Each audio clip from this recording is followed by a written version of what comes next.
Comté, Mont-d'Or, Concoyote, Morbier, Trousseau, Poulsard, vin jaune, vin de paille, absinthe, anis de Pontarlier, saucisse de Morteau, saucisse de Montbéliard. Si je vous disais que toutes ces spécialités venaient du même territoire et venaient du même terroir, vous me croyez? Eh bien, c'est effectivement le cas. Tout cela constitue la diversité du Jura. À peine revenu de mon périple, j'y retourne dès à présent avec vous, avec ce film documentaire sur les terroirs du Jura.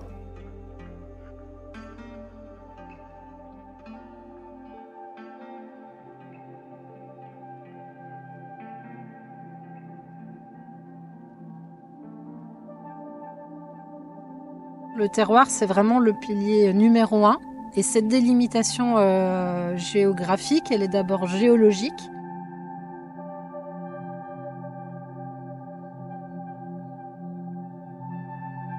Ici, on est dans une zone de montagne. On est à 1000 mètres d'altitude avec une flore en fait très diversifiée, avec foin qui va être complètement différent en fait des zones de plaine. Le vin jaune, ben voilà, j'ai envie de dire soit t'aimes pas, mais c'est pas vrai parce que nous on a été élevés comme ça, on en a bu plein et puis à la fin on adorait ça, quoi.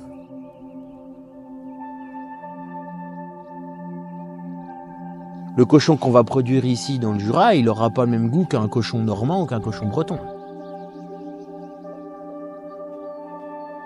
Nos anciens, ils n'avaient pas ce souci-là de la diversité aromatique. Ils avaient l'urgence de nourrir pour la survie les familles pendant l'hiver. L'idée, c'est de se dire, bah tiens, quand j'ai traversé la France, j'ai découvert cette identité-là, ce terroir-là.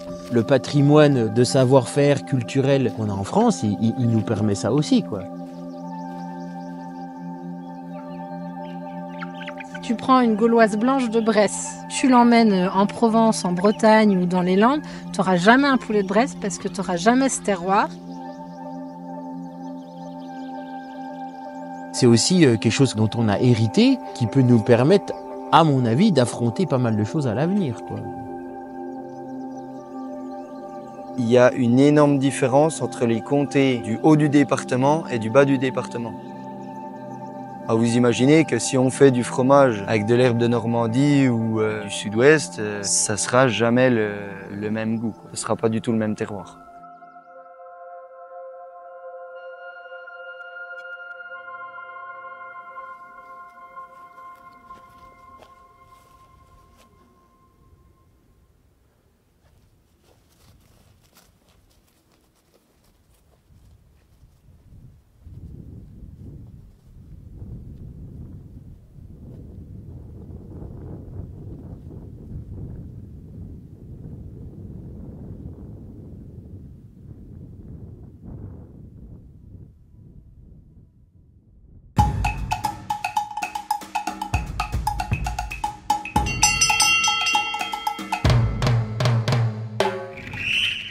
Pour ce premier chapitre, je vous invite à aller voir Fabien. Fabien, il fait un fromage artisanal, un fromage fermier. C'est un fromage type Morbier. Nous allons suivre la transformation du lait en fromage, en commençant par la traite des vaches et en continuant avec les gestes merveilleux de Fabien. Par contre, ne vous attendez pas à avoir toutes les explications maintenant.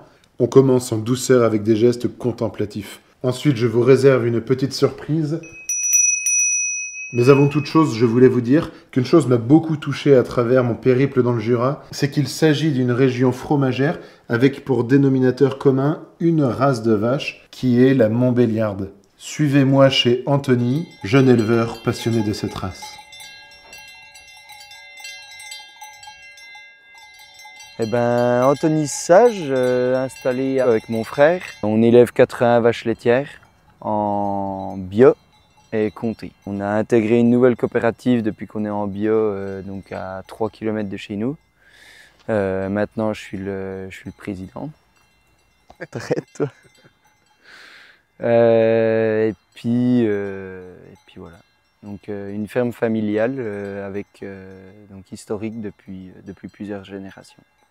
La race chez nous, c'est la Montbéliarde. Donc des vaches un peu avec pas de colle quand même.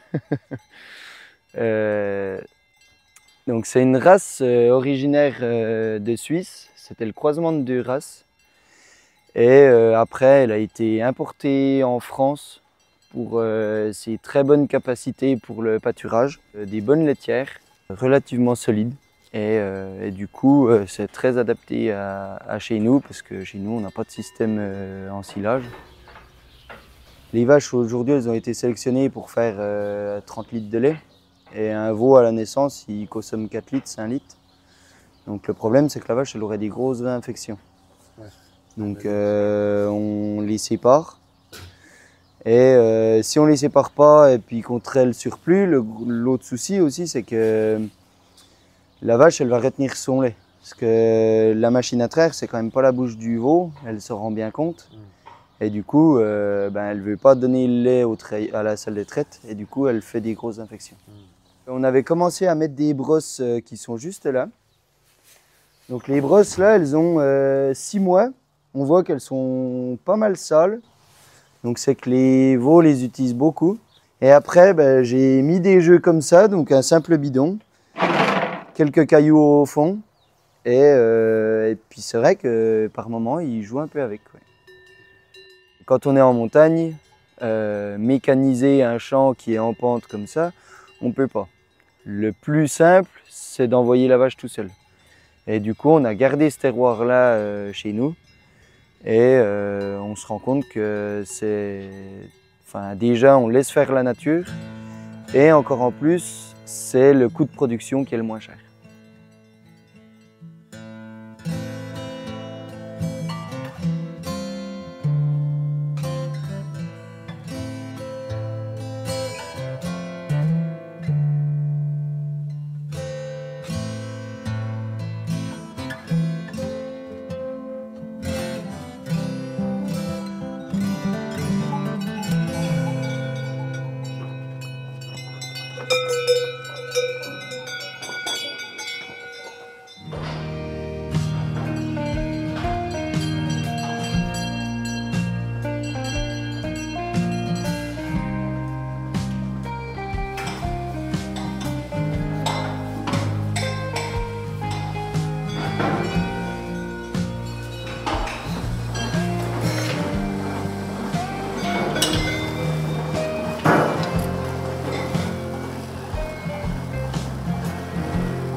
L'avenir dans le Jura, je le vois bien, je le vois serein, je le vois parce qu'en fait aujourd'hui, si on conserve en fait nos petites exploitations, je pense qu'il est, il va être beau. La jeunesse le prouve, il y a beaucoup de jeunes qui sont motivés en fait pour refaire ce travail-là. Je suis assez serein. L'homme s'est toujours adapté en fait à toutes les situations et je pense qu'encore demain, elle s'adaptera. J'ai voulu monter un petit peu quelque chose d'atypique. Peut-être que ça donnera envie à certains, peut-être que ça motivera d'autres à faire un petit peu dans les mêmes principes, de créer en fait son autonomie d'un bout à l'autre. À voir dans le temps, c'est le futur, ça qui nous le dira. Fabien Jacquet, agriculteur à Foncine-le-Haut, dans le Haut-Jura, avec une quarantaine de vaches laitières et une fabrication à la ferme traditionnelle, au chaudron, à l'ancienne.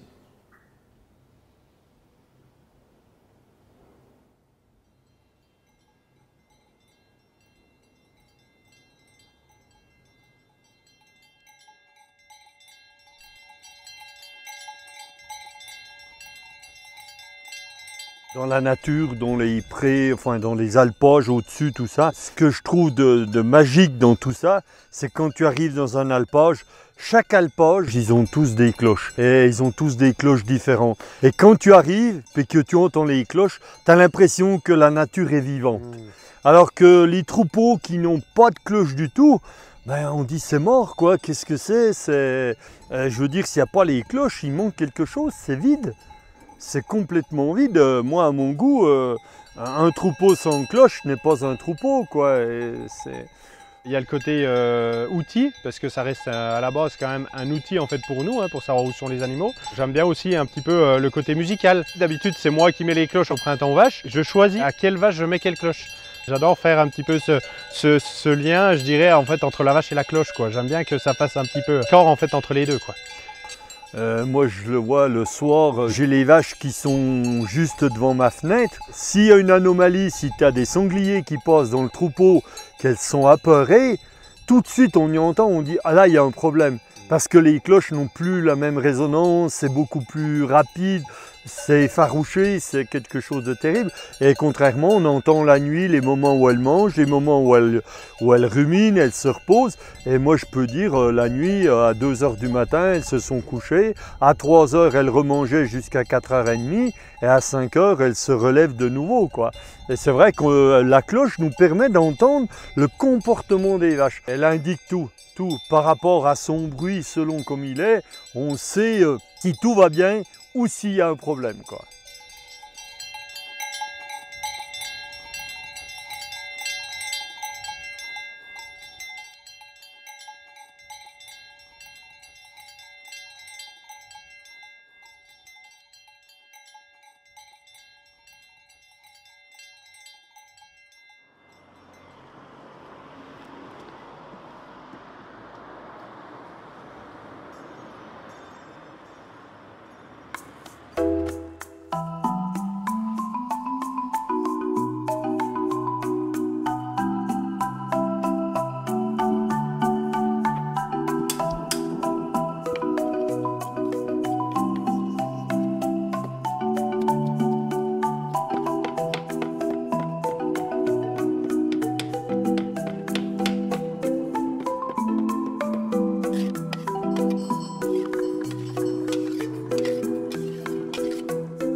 Le mot bourrelier vient de la fabrication des colliers d'attelage où on mettait de la bourre, donc c'est du crin et de la laine de mouton, pour ne pas que le collier en lui-même blesse l'animal.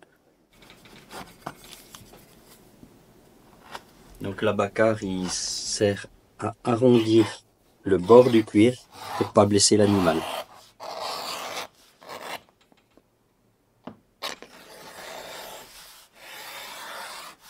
J'ai fait une formation en maroquinerie pour avoir des techniques de travail de cuir, mais la bourrellerie en elle-même, non.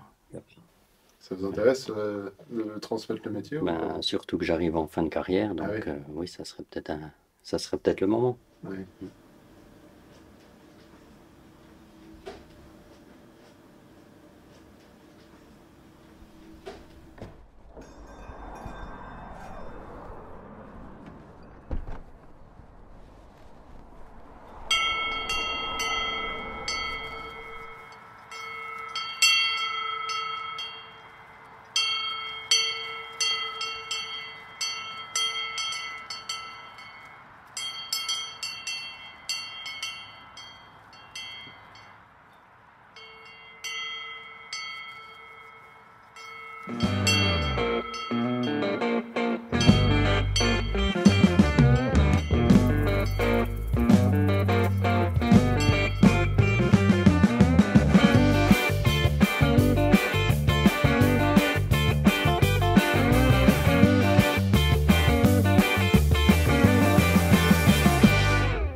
Une tradition, c'est une habitude que l'on a pris lors d'une génération parce qu'elle était notamment utile. Et au fur et à mesure, on se transmet cette tradition. Et l'homme en a besoin de cette tradition. Mais il revient à chaque génération de savoir d'où elle vient, comment est-ce qu'elle a été inventée et est-ce qu'elle est toujours utile aujourd'hui. Et si elle est utile, on peut la garder. Et si elle est plus utile, eh bien on la garde ou on la garde pas. Les Grecs pensaient que la veine qui partait du cœur passait dans l'annulaire. Il se trouve que la science a prouvé que c'était faux, mais on garde toujours l'alliance du mariage sur ce doigt-là par tradition. Et dans les produits du terroir alors ? Eh bien parfois c'est toujours le cas. Regardez la cendre par exemple utilisée sur les fromages. On peut parler du Valençay ou du Pouligny-Saint-Pierre par exemple dans la Loire. Mais dans le Jura il y a par exemple le morbier. Le morbier, il y a une fine couche de cendre qui vient traditionnellement séparer la traite de la veille de la traite du lendemain lorsque l'on fait du fromage. Et cette couche de cendre, on pensait qu'elle protégeait et qu'elle était antiparasitaire, ce qui s'avère être faux. Mais par tradition, on la garde. Et le comté aurait pu se contenter de garder toutes ces traditions et tous ces savoir-faire. Mais non, la particularité du comté, c'est qu'il évolue et il évolue positivement. En effet, en allant dans le Jura, j'ai découvert une filière extraordinaire, majoritairement composée de jeunes de moins de 25 ou 30 ans, qui faisaient vivre toutes ces traditions et surtout qui se posaient la question de est-ce que c'est toujours utile et comment je peux faire mieux. Ce qui m'a amené à des rencontres extraordinaires. Et lors de ce chapitre, je souhaite vous montrer les rencontres que j'ai faites, notamment avec Flavien, un jeune fromager dans une fruitière à Comté. La fruitière, c'est un endroit où les paysans mettaient en commun leur lait pour faire un fromage de garde. C'est un joli mot jurassien qu'on a gardé pour parler de la laiterie. Mais juste avant d'aller rencontrer Flavien dans sa fruitière à Comté et de vous montrer un fort immense où on affine les comtés, je voulais passer par la petite ville de Dole, rencontrer Vincent, producteur de cochons, qui fait de la charcuterie locale, ces fameuses saucisses de morteau que l'on affine dans des grandes cheminées en bois et qui font la fierté de la région. Et pourquoi est-ce que l'on commence ce chapitre sur le comté en allant voir un producteur de cochons? C'est parce que Vincent engraisse ses cochons de la manière la plus traditionnelle, c'est-à-dire avec du lactosérum. Le lactosérum, c'est du petit lait, et le petit lait, c'est la partie du lait qui n'a pas caillé, qui ne s'est pas durci, qui ne s'est pas transformé en fromage. Le cochon comté, il n'existe plus. Il partait du sud de Morvan, il allait jusqu'au début de Bourg-en-Bresse, et c'était un cochon qui était noir. Et nous, avec Anne, on est en train de sélectionner des animaux 3, 4, 5e génération, avec l'incorporation de souches beaucoup plus rustiques que ce qu'on avait avant, pour faire un cochon de pays, quoi. Là, j'ai de la joue, à côte première, et puis là, j'ai de l'andouillette. En produits charcutiers, là, en ce moment, on a la Montbéliarde, façon morteau. Là, j'ai du rôti filet. Rillettes, fromage de tête, ça les gens adorent ça. Nos premiers jambons crus, là on est sur du 12 mois de séchage. Donc en fait le cochon, C'est comme on entend, il est là et du coup il valorise tout ce que les productions agricoles ou tout ce qu'en fait il y avait sur une ferme avant qui était en polyculture élevage, elle permet d'avoir comme déchet et donc de générer une protéine animale, puisque en fait on transforme du déchet en protéine animale, quoi. Et alors la partie sur laquelle qui est très intéressante avec le plein air, c'est l'apport du fourrage mangé concrètement par l'animal sur la parcelle. Et puis quand on est sur des moments où il y a eu trop de pluie, où les cochons ont vachement retourné la terre, parce qu'ils vont se nourrir de plein de petites cailloux, de plein de choses minérales, et ça c'est pareil, la notion de terroir c'est super important. On fait un apport nous, parce que tous les ans on fait du foin en petites bottes à l'ancienne, et du coup on vient apporter directement aux cochons ces petites bottes de foin de prairie ou de verger qui sont allez, à maximum 500 mètres de la ferme.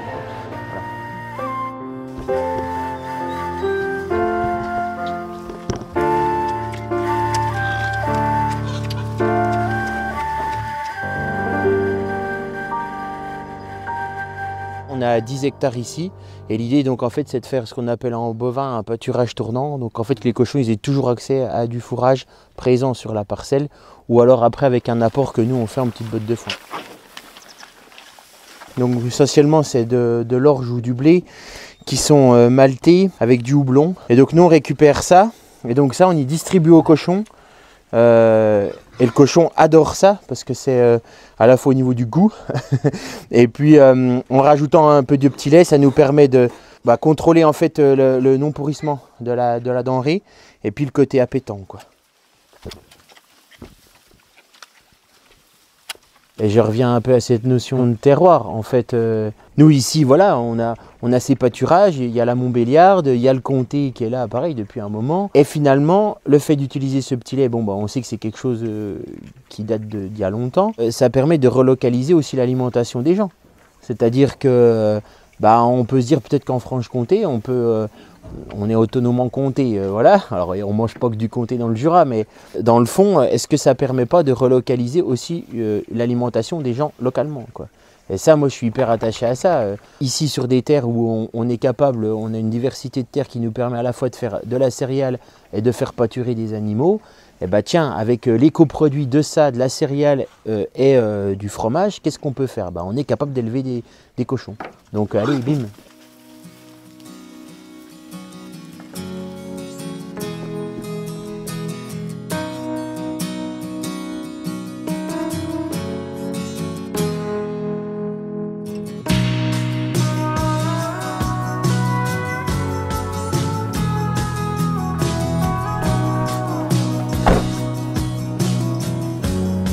Salut Flavien. Salut Vincent. Ça va bien? Ça va et toi? Ouais, ça va. Vas-y, je te l'ai chargé, c'est prêt, tu peux y aller. Ah ok, cool. Allez, bonne journée, ciao. Ouais, salut.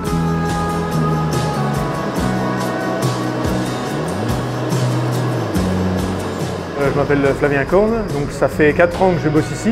J'adore ce que je fais, j'adore mon métier. C'est un métier passionnant et il faut être passionné pour faire ce métier. Chaque jour, on a des lections différentes. Notre manière de travailler est chaque fois remise en cause. On doit toujours se remettre en question pour essayer d'avoir toujours le plus possible un fromage de qualité. On met de la caillette dedans, la caillette de veau. Donc ça, c'est l'estomac du veau, séché, dégraissé. Et en fait, là-dedans, ce qu'on retrouve, c'est beaucoup d'enzymes. C'est les mêmes qu'on retrouve dans la présure. Elles vont découper les protéines du lait pour former du coup un gel et apporter de la protéolyse à l'affinage. Donc la protéolyse, c'est la dégradation des protéines pour apporter du goût. C'est la méthode traditionnelle. Chaque fromager a sa petite manière de faire et c'est ça qui est bien, c'est qu'on ne fait pas tous le même fromage au final et chaque comté est unique. Donc voilà. Donc voilà, en gros on a ces 4 ferments là, on va les mettre petit à petit dans la cuve, quoi. On est une petite équipe de 5 personnes. On a su se moderniser au bon moment. Historiquement, les fromagers faisaient 2 à 3 fromages par jour. Aujourd'hui, avec l'augmentation de la filière, on a besoin aussi de se moderniser. C'est vrai qu'on a investi dans du matériel plus automatisé, mais par contre, le savoir-faire reste en nous. C'est nous qui l'avons en tête, au toucher, au visuel. Les machines n'ont aucun savoir-faire, elles enlèvent juste le côté pénible à notre métier.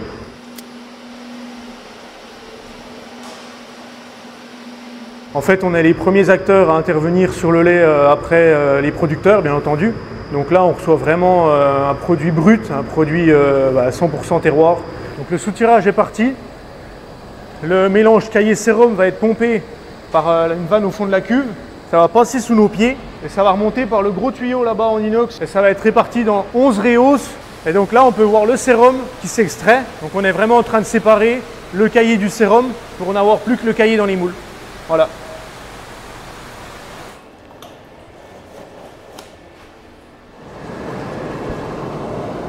Donc là, on va introduire la plaque verte sur le talon du fromage.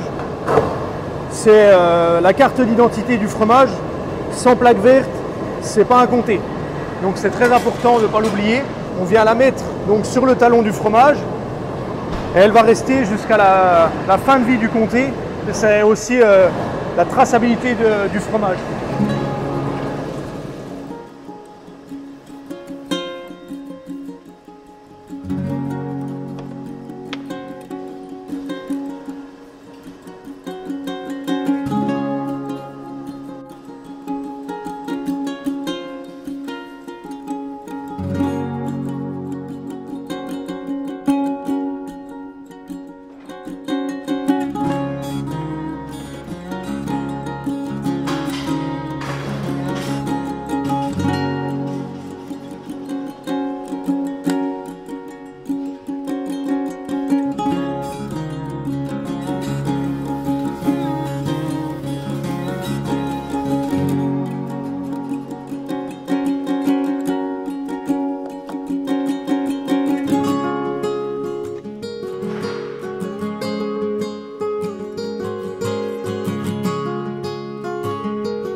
On intervient pour vraiment faire de ce lait un produit d'exception, faire le meilleur fromage possible pour qu'on ait des fromages derrière qui tiennent sur le long terme dans l'affinage, du 12 à 24 mois. Et ouais, c'est vraiment ça qui est intéressant, quoi.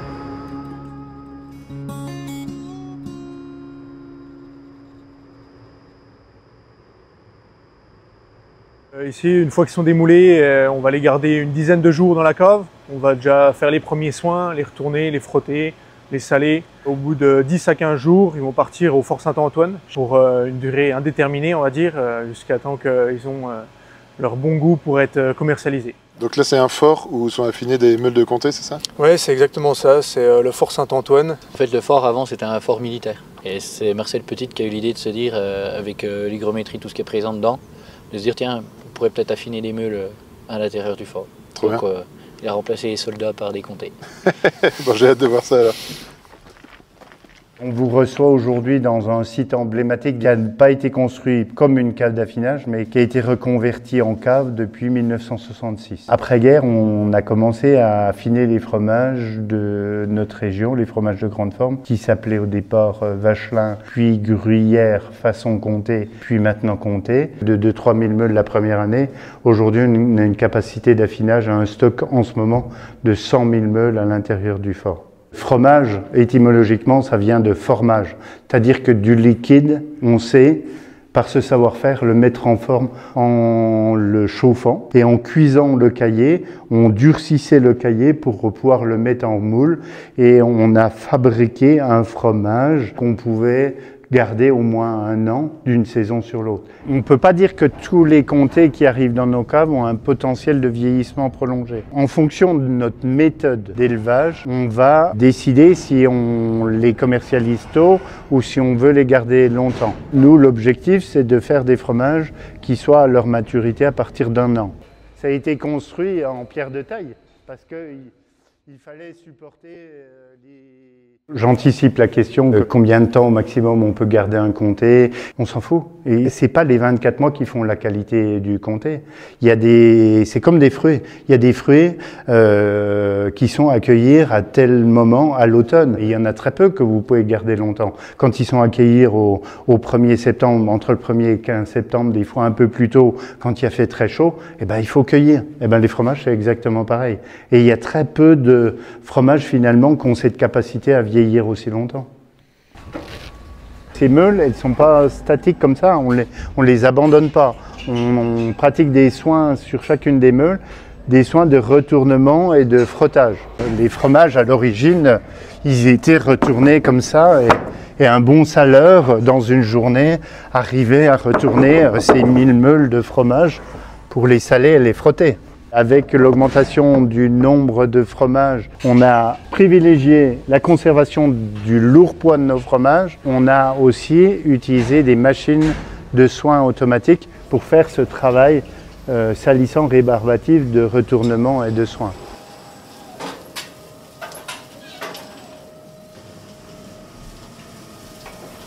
Cette filière du comté qui s'inspire de techniques ancestrales jusqu'à il y a 700 ans, on ne l'empêche pas d'être moderne. Et par exemple, le métier que fait Xavier, c'est un métier qui n'existait pas il y a 30-40 ans, c'est une technique d'auscultation des meules individuellement, parce que chaque meule étant unique, eh ben on a besoin, sans l'ouvrir, de faire une observation extérieure avec une technique particulière que Xavier va vous montrer. Donc là, en voyant le croûtage, on a un beau cuir, on est sur du brun très clair. Donc là, je sais que c'est une meule de 2023. Donc il y a un peu plus d'1 an d'affinage. On est à 14 mois d'affinage. Je vais sonner la meule pour savoir s'il y a des becs à l'intérieur. Donc des becs, c'est des petites fissures qui vont se former dues à la fermentation microbienne. Je vais utiliser cet outil, qu'on appelle une sonde. Donc là, je vais la sonner.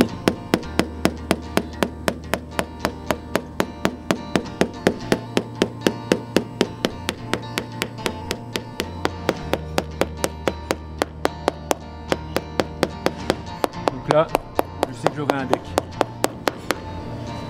Ici, je fais un prélèvement.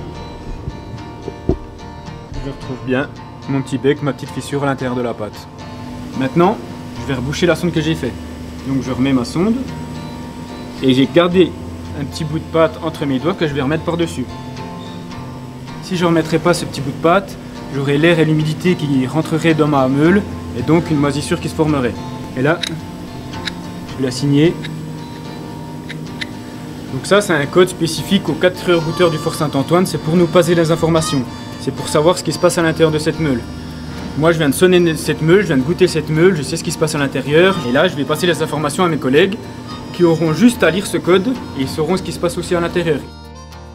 La modernité de notre métier, c'est qu'on va former des jeunes pour décrire les arômes des différentes fruitières, pour que ça se soit inscrit dans le marbre et qu'on puisse transmettre aux générations suivantes quel était le goût du terroir dans 50 ou 100 ans. Et nos anciens, ils n'avaient pas ce souci-là de la diversité aromatique, ils avaient l'urgence de nourrir pour la survie les familles pendant l'hiver. C'était surtout ça.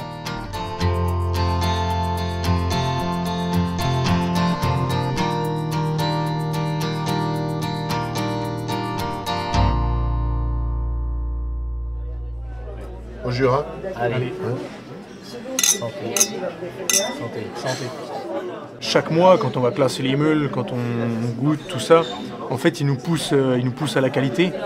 Il nous pousse à faire mieux, à nous dire bah, attention, là on part un peu sur tel goût, c'est pas désiré, ça c'est mieux. Et en fait, c'est vrai que ça nous pousse vachement à nous améliorer sur la fabrication, à se dire bah attends, peut-être que si je fais ça comme ça, bah, ça va peut-être mieux aller derrière à l'affinage, tout ça. Donc en fait, je pense que c'est vrai que ces dernières années, on a vraiment obtenu des meilleures qualités de fromage.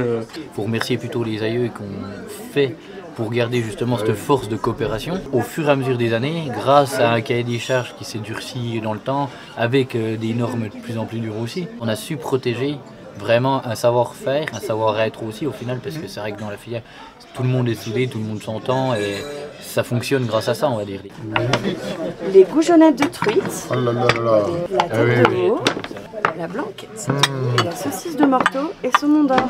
Magnifique, merci, c'est trop gentil.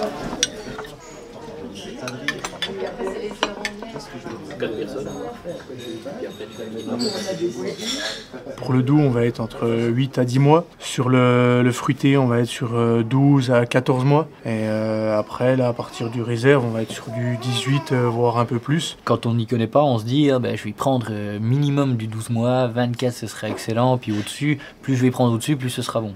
Et en fait, c'est pas forcément vrai si on prend du 24 mois en décembre. On est en plein hiver, donc les vaches sont à crèche, et donc du coup on va avoir un fromage blanc, et généralement avec le foin on amène moins d'aromatique qu'avec les vaches qui pâturent.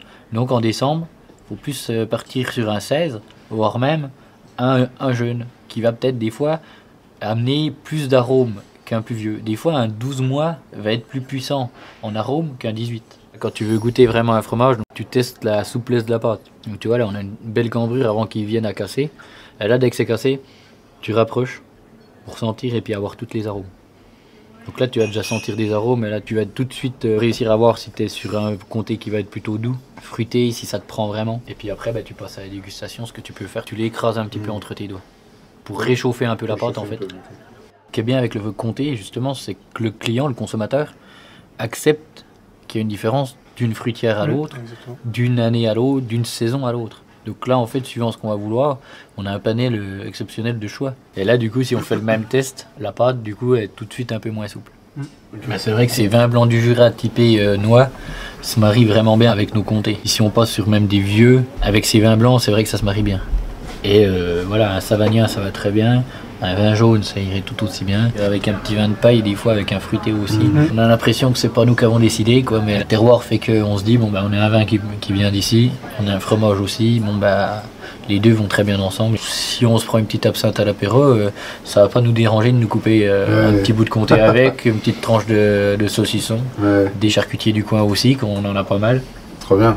Et donc du coup, l'accord se fait très bien aussi. Et la vôtre ? Santé. Et quoi de mieux que de finir ce bon repas sur une absinthe ? L'absinthe est une boisson qui est distillée à partir de plantes macérées qu'on appelle un macérat. Dans ce macérat, on va mettre de la grande absinthe, on va mettre aussi de l'anis et plusieurs autres plantes. Donc toutes ces plantes, on les met dans un alcool neutre, tout cela macère, les arômes et les huiles essentielles se transmettent à l'alcool, on distille le tout et ce qu'on a à la fin, c'est une absinthe transparente qu'on appelle une absinthe blanche, comme celle-ci. Après, on peut la recolorer en mettant d'autres plantes dedans. Il faut savoir que l'absinthe est devenu l'alcool préféré des Français après la crise du phylloxéra. Le phylloxéra, c'est un petit puceron qui est venu des États-Unis dans les années 1850. Il a décimé la quasi-totalité du vignoble français. Sauf qu'en France, on buvait beaucoup de vin. Donc avec le phylloxéra, il n'y a plus de production de vin en France. Et le cours du vin, pour les vins existants et qui sont en cours de vieillissement, explose. Et du coup, l'absinthe arrive sur le marché. Les Français sont conquis. On en fait énormément et on crée ainsi le rituel de l'apéritif. Parce qu'il faut savoir que l'absinthe ne se consomme pas comme n'importe quel alcool. Effectivement, j'ai devant moi une fontaine à absinthe. Et le principe de la fontaine à absinthe est très simple. Il faut prendre un verre qui a à sa base un bourrelet, soit matérialisé comme celui-ci, soit juste symbolisé avec un petit trait. Ça va être la dose d'absinthe que l'on va mettre dedans. Ensuite, l'absinthe, contrairement au pastis, n'est pas sucré. Donc je vais pouvoir mettre un petit sucre dedans. Sauf que si je le mets dedans, le sucre va se durcir. Donc on a trouvé une petite astuce, c'est de le poser sur une cuillère percée et poser cette cuillère sur le verre. Et maintenant, comment on fait pour mettre de l'eau dedans ? On peut directement verser avec un pichet, mais vous allez voir que si on maîtrise le débit de l'eau en faisant goûter dedans des petites gouttelettes d'eau, eh bien, un miracle se produit parce que les huiles essentielles présentes dans l'absinthe ne sont pas miscibles avec l'eau. Eh bien, on assiste à la magie des petites gouttelettes qui viennent créer un petit voile lacté. Donne-moi de l'absinthe afin que je m'enivre. Donne-moi de l'absinthe sans quoi je ne peux vivre. Donne-moi de l'absinthe. Et voilà mes amis, mon absinthe est en train de finir de couler. Je vais arrêter le robinet et je vous invite à me suivre chez Arnaud, producteur et distillateur d'absinthe artisanale à côté de Pontarlier.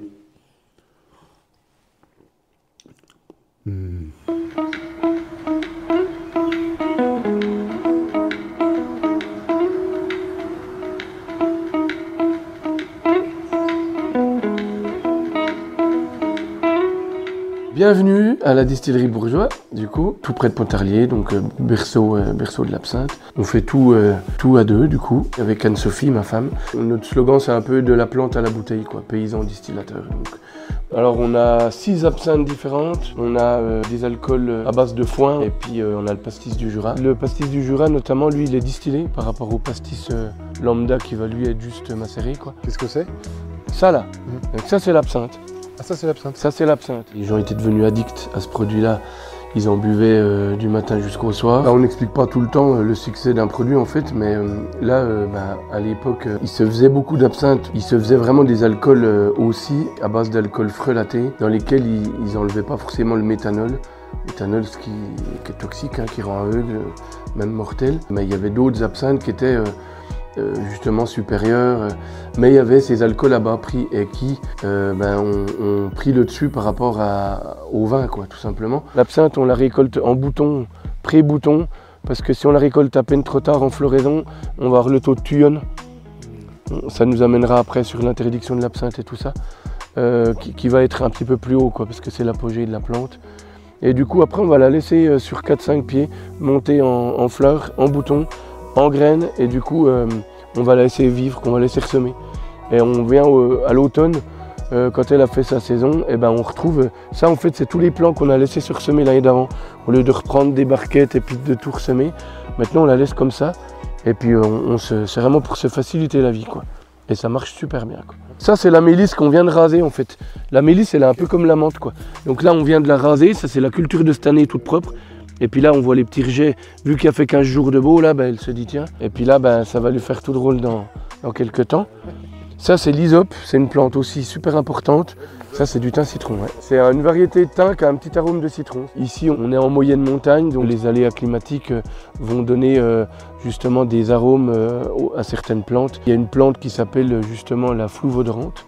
Et elle donne des coumarines, notamment le coumarine, ça va donner un peu le côté vanille. C'est ce côté aussi terroir qui va donner des arômes en fait à plein de plantes. La transition entre l'absinthe et le fromage, elle se fait là, je trouve.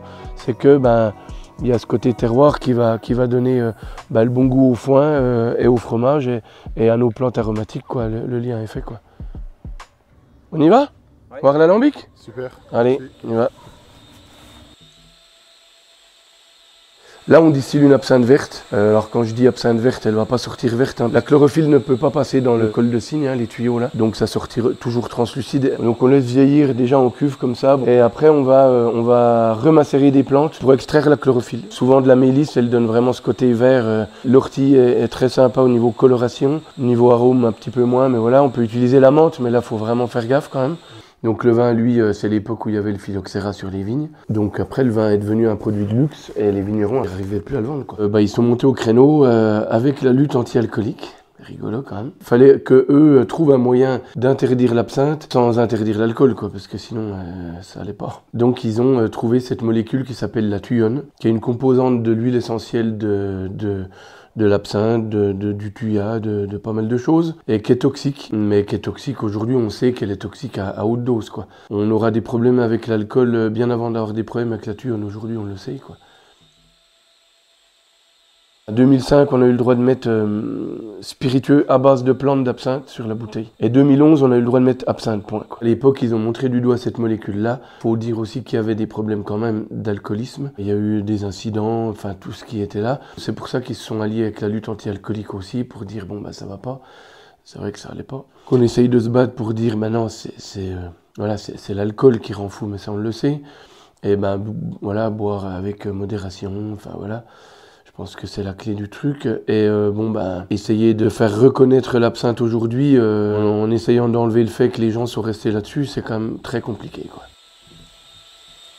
Donc voilà, là on a fait une macération de plantes. L'alcool a capté les arômes des plantes. C'est un alambic à bain-marie. C'est très bien pour pas brûler les plantes. On va chauffer donc le bain-marie. L'alcool, lui, est en fait beaucoup plus volatile que l'eau. Donc arrivé à 65 degrés Celsius, on va avoir les premières gouttes d'alcool qui vont s'évaporer. On va avoir donc les premières vapeurs d'alcool qui vont partir dans ce qu'on appelle le col de cygne. On passe ici, voilà. Et là, on va passer par ce qu'on appelle une colonne de distillation. Donc là, ce qu'on voit, c'est l'alcool qui bout et qui passe de plateau en plateau. Il y a une cloche qui est là. Donc nous, on met ça d'eau Et la cloche, elle, elle va être là, quoi. Donc le niveau de l'eau est là. Donc les vapeurs d'alcool, elles vont venir sous la cloche. Et elles n'ont pas d'autre moyen au début que de se mélanger à l'eau. Et après, bon, bah, comme l'eau chauffe, elles vont monter en vapeur. Et il se passe la même chose sur la deuxième cloche, la troisième cloche. Et après, elles passent comme ça, quoi. Au bout d'un moment, ici, on n'a que de l'alcool, quoi.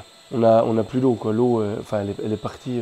Tout ce qui est partie chaude est en cuivre, parce que le cuivre, en fait, on n'a pas meilleur matériau pour conduire la chaleur. Par contre, on a la partie froide qui est en inox pour éviter tout ce qui est verre de gris, quoi. Parce que le verre de gris, bah, c'est toxique, et le verre de gris, il se forme dans les parties froides, quoi. Tous les toits, les toits de Paris, là, et puis tout ce qui est monument historique, quand on voit que c'est vert bleu au-dessus, là, ouais, c'est du cuivre, quoi. Après, ça va monter dans les tuyaux qu'on voit là, hop, ça va aller tout droit, et ça va ici, là, c'est ce qu'on appelle le condenseur. Donc là, ça va refroidir ici. Donc il y a de l'eau froide qui est ici en permanence. Et là, on va avoir ce qu'on appelle le collecteur de distillat, dans lequel on va pouvoir mettre notre alcomètre pour savoir à combien on sort. Donc là, on est un peu haut en degrés, donc ça, c'est ce qui va nous indiquer le degré de notre alcool. Voilà. Voilà, on est à bonnement 80, ouais. Donc là, ça va se tenir à 80 pendant très longtemps, 3-4 heures, et puis ça va baisser gentiment quand on aura enlevé un peu plus d'alcool, quoi.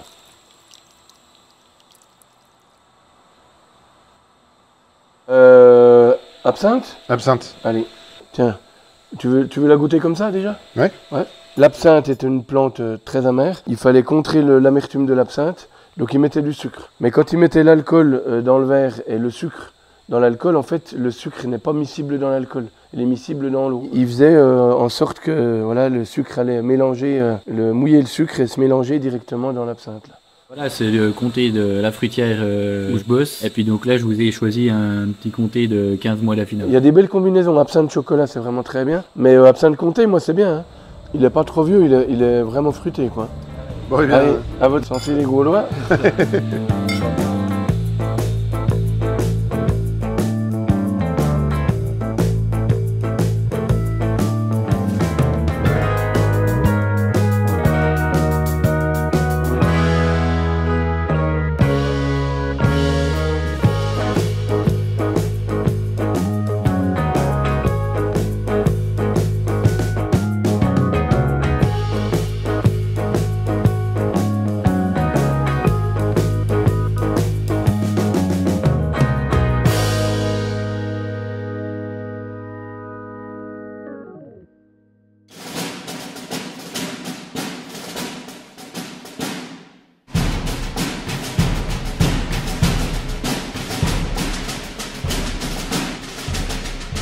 Et regardez les petits Gaulois, qu'est-ce que j'ai dans la main? Une poularde de Bresse et du vin jaune du Jura.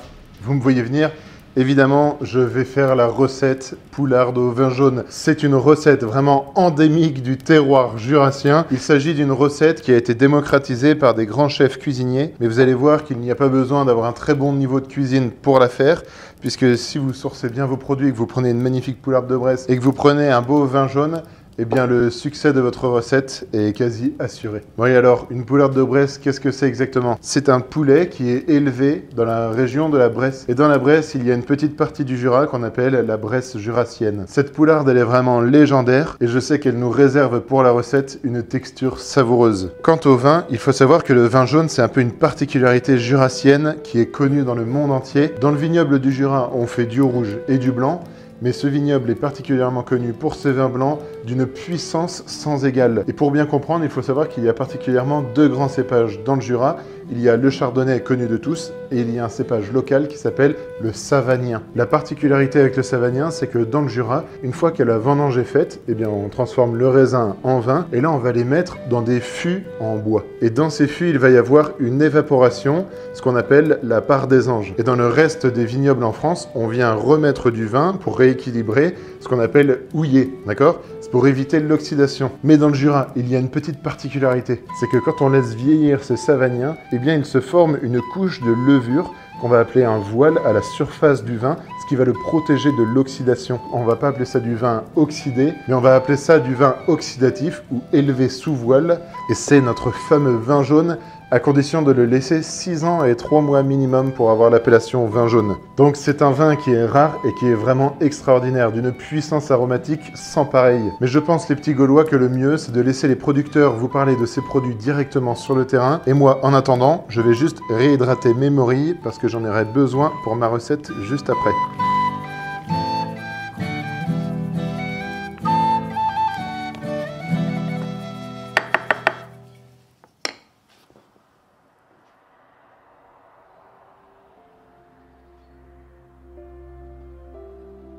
Aujourd'hui, on a basculé 25 hectares sans désherbant. Il faut savoir que quand tu fais ça les 2 premières années, t'es content. Hein, parce qu'il y a une rémanence du désherbant. Tout le monde dit tes vignes, elles sont propres, tu travailles sans désherbant, machin. Et c'est la 3e année que tu commences à avoir des vraies emmerdes. Puis la 4e année, puis la 5e. Et là, t'as des grosses touffes, t'as des machins, et tu dis, on va se retrouver à faire de la pioche. Mais si tu travailles vraiment ton sol au tracteur, parce que voilà, aujourd'hui, on a quand même des engins, tu travailles bien ton sol au bon moment, et ben effectivement, tu passes à la pioche, mais tu passes pas souvent. Mais quand même, c'est quand même un petit peu plus excitant de faire ça que de passer de la bouille ou de passer des produits. Quoi. Voilà.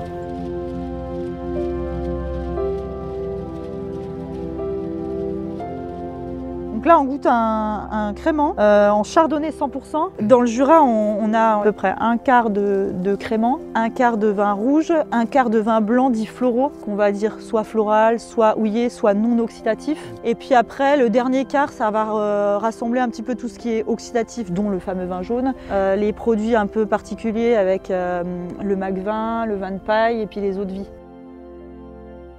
Les gens sont toujours attirés par le vin jaune et le savagnin. Et le premier client qui arrive dans le Jura, tu lui dis bah, « T'as déjà goûté du vin du Jura ?» Le mec il te dit « Non, on va pas te faire goûter ça parce que tu vas être déçu. » Donc tu l'approches petit à petit avec un chardonnay traditionnel, tu vois, houillé, etc. Tu fais goûter le chardonnay, le gars il aime bien, voilà, il est content. Tu essayes de lui faire un assemblage chardonnay-savagnin, le gars il dit « Ah, c'est typé noix, etc. » Ouais, mais en fait t'es venu pour goûter du vin jaune ou pas? Donc en fait je t'amène petit à petit au vin jaune. On a une grosse part d'éducation, les gens ils viennent goûter, ils sont souvent sur de la découverte. On va pas leur amener tout de suite le Jura sur le vin jaune, on va d'abord expliquer ce qu'on est capable de faire, les vins oxydatifs, qu'est-ce que c'est, comment ça fonctionne, et on explique aussi l'histoire du voile, le côté mystérieux de cette technique d'élaboration. C'est aussi des vins qui sont souvent gastronomiques, les vins oxydatifs, donc il va falloir accompagner tout ça d'un mets. C'est un gros travail qui se fait, je pense que c'est un travail qui se fait depuis des années dans le Jura et qui paye aujourd'hui à travers le monde, et je pense que tous les fins palais connaissent et aiment ce produit-là.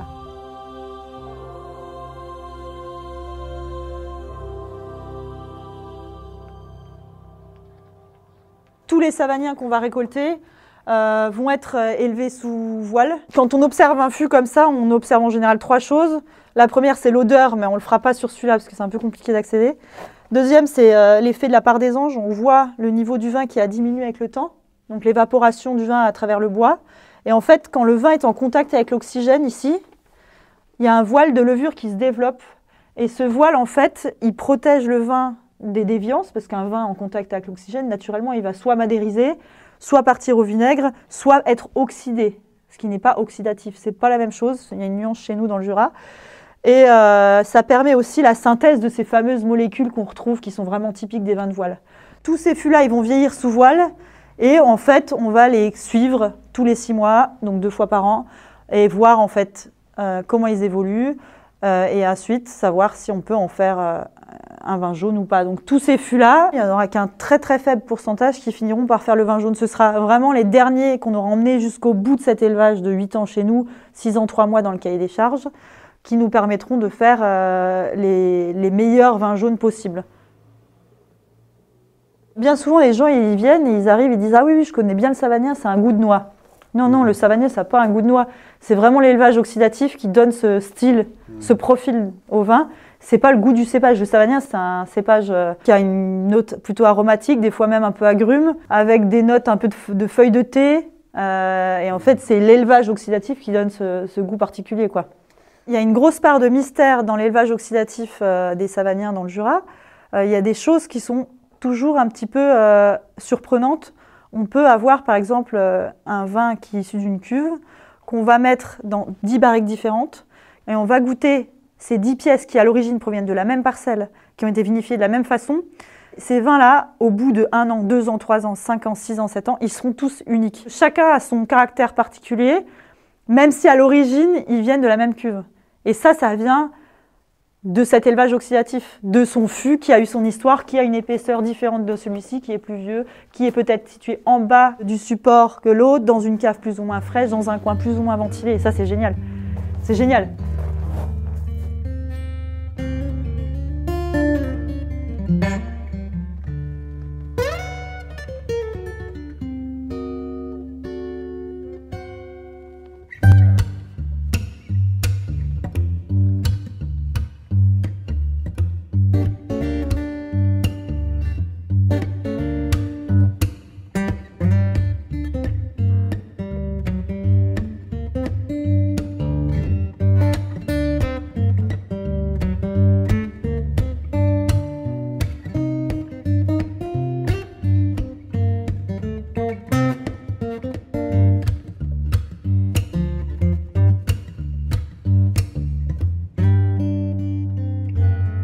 Un poulet de Bresse a presque 15 mètres carrés de prairie pour lui.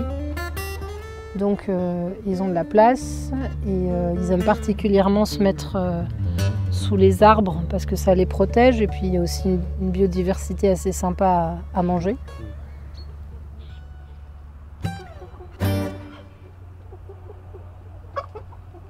Donc ici on est en Bresse jurassienne. La Bresse c'est une délimitation géologique historiquement et c'est vraiment un sol qui est très argileux. On dit qu'ici la terre elle est amoureuse, elle corle beaucoup, elle retient beaucoup l'eau, donc il y a beaucoup de vie dans le sol. Et c'est ça qui fait que les volailles en plein air, ici, elles trouvent largement de quoi manger parce qu'il y a ce qu'il faut dans le sol. Par contre on manque de calcaire, on n'a pas de roche. Donc c'est aussi ça qui fait la finesse de son ossature et de sa chair. C'est le fait qu'il y ait peu de calcaire dans le sol. Aujourd'hui, les volailles qui sont élevées dans la zone Bresse, elles ne mangent que des céréales qui sont produites dans cette zone, que du lait qui est produit aussi dans cette zone, pour vraiment accentuer ce côté terroir et tout ce que la Bresse a de bon à offrir. Voilà. On sait aujourd'hui qu'un poulet de Bresse, il va trouver plus d'un tiers de son alimentation dans les parcours. Donc il va manger les mollusques, les vers, de l'herbe aussi, tous les petits insectes. Ça va lui amener de la protéine. Nous, on complète avec du blé, du maïs et du lait produit dans la zone Bresse. C'est une volaille qui est rustique, qui est faite pour être en plein air et qui chasse vraiment. Moi, je dis que c'est des mini vélociraptors. Donc on lui laisse l'espace disponible et le temps et on leur apporte juste la céréale pour compléter cette ration et que du coup on arrive à faire des volailles qui sont très belles, très bien finies, qui sont très grasses aussi parce qu'on apporte du lait. Ce qu'on fait surtout pour les volailles de Noël, c'est qu'on va venir mouiller ça avec de l'eau pour faire une pâtée. C'est beaucoup plus appétant et du coup là c'est festival, là on se régale. Je travaille dans la communication dans le secteur sportif, donc rien à voir, j'étais dans une autre région. Sauf que ici, mon arrière-grand-père faisait déjà du poulet de Bresse, mon père en a fait pendant très longtemps. Donc en fait, voilà, c'était évident qu'il fallait redonner vie à cette ferme. Et voilà, pourquoi il y a du poulet maintenant ici. En volaille de Bresse, on a le droit de mettre quelques pintades dans nos parcours. D'abord parce que c'est des bonnes gardiennes, on entend qu'elles font le job, elles se disent mais qu'est-ce qui se passe et ensuite parce que c'est aussi une bonne chair et c'est très sympa à manger et à cuisiner. Donc moi j'élève quelques pintades avec mes poulets, voilà, surtout pour les fins d'année. D'abord on a le poulet de Bresse, donc ceux que vous avez ici sont des poulets de Bresse. Ça peut être aussi bien un mâle qu'une femelle. Ce qui compte c'est la durée d'élevage, donc le poulet on est sur 5 mois d'élevage. La poularde de Bresse c'est une femelle qu'on va amener un petit peu plus longtemps en élevage, donc elle aura une période plutôt de 6 mois d'élevage avec une période de finition plus longue, pour être appelée poularde. Et le chapon de Bresse, c'est le mâle qui est castré. Donc là, on est sur 9 mois d'élevage. Le but, c'est d'avoir des volailles qui sont beaucoup plus grosses.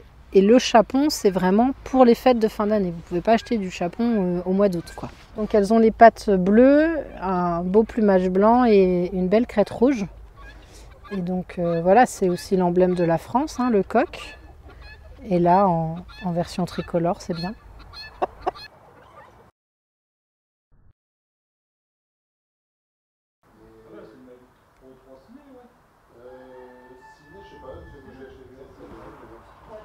Vous enlevez ce qui ne va pas, hein. On va filmer la misère. Alors, pour reconnaître un poulet de Bresse en magasin, il y a 3 signes qui sont présents sur chaque volaille. Vous avez un scellé marqué volaille de Bresse. Vous avez l'étiquette où on va préciser si c'est un poulet filet ou un poulet prêt à cuire. Et puis, à la patte gauche, chaque volaille a une bague avec le nom de l'éleveur. S'il manque un des 3, c'est pas une vraie volaille de Bresse. Là, on est sur une viande qui va être blanche, qui va être ferme, mais qui va pas être sèche, qui va être très moelleuse parce que justement, il y a du gras qui est présent sur la volaille.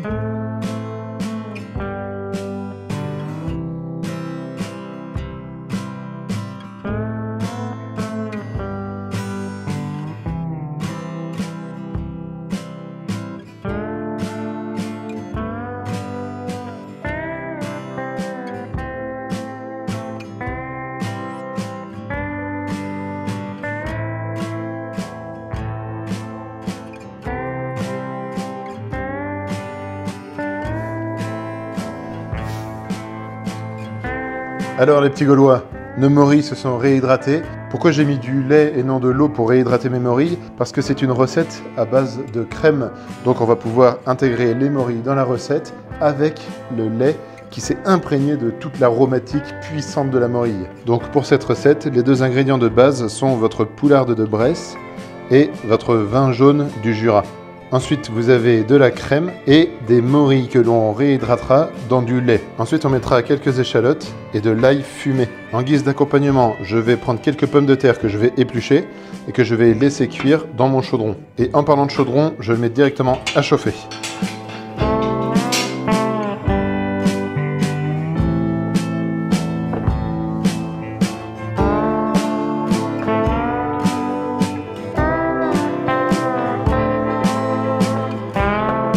Alors pour cette recette, je vais avoir besoin de piécer ma volaille, pas besoin de la cuire entièrement.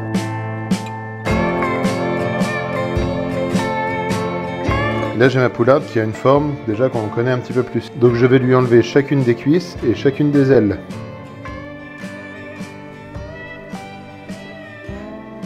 Derrière, vous veillez bien à prendre le solilas avec. Maintenant, les ailes. Et les blancs.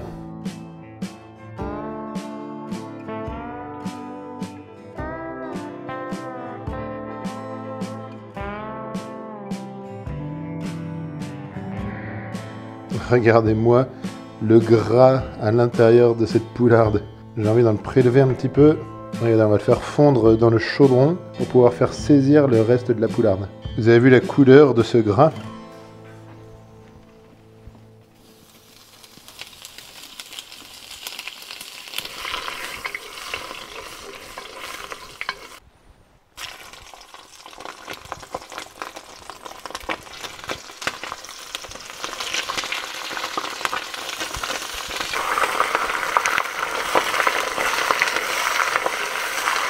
Ensuite, je retire mes morceaux de la recette quand ils ont bien doré. Cette étape ne consiste pas à cuire, mais à libérer les sucs de la viande.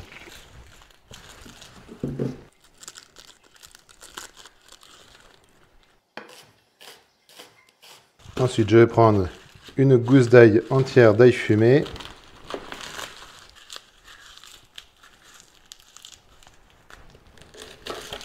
Alors les pommes de terre, c'est du facultatif, ce n'est pas la vraie recette, mais pour faire un accompagnement, vous pouvez opter pour des pâtes fraîches ou du riz. Moi j'ai opté pour les pommes de terre, et du coup la manière la plus simple de les faire, c'est de les cuire dans la recette directement. Et voilà, il ne reste plus qu'à déboucher notre vin jaune, à se servir une rasade.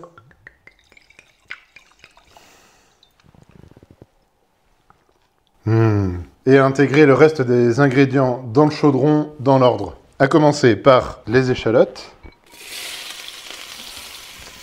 la gousse d'ail, les morilles, la crème épaisse,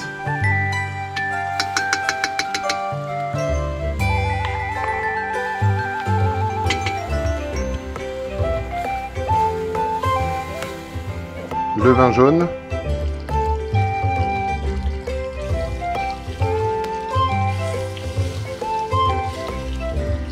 les quelques pommes de terre et le poulet.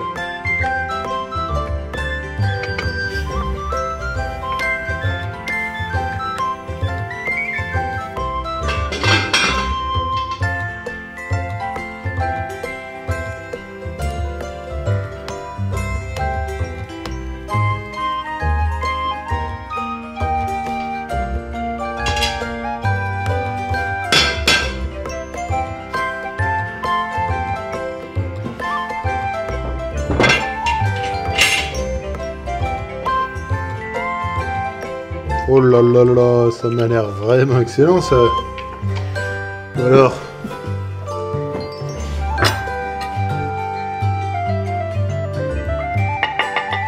La gousse d'ail. Quelques petites morilles. Et une patate ou deux. Ce fumet, mes seigneurs.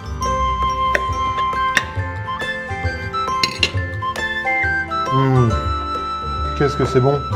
J'en ai de la chance de pouvoir déguster ce plat jurassien merveilleux. Ça, c'est vraiment un shot de terroir comme je les aime. Bon, les jurassiens, vous m'avez conquis. Et maintenant, à qui le tour ?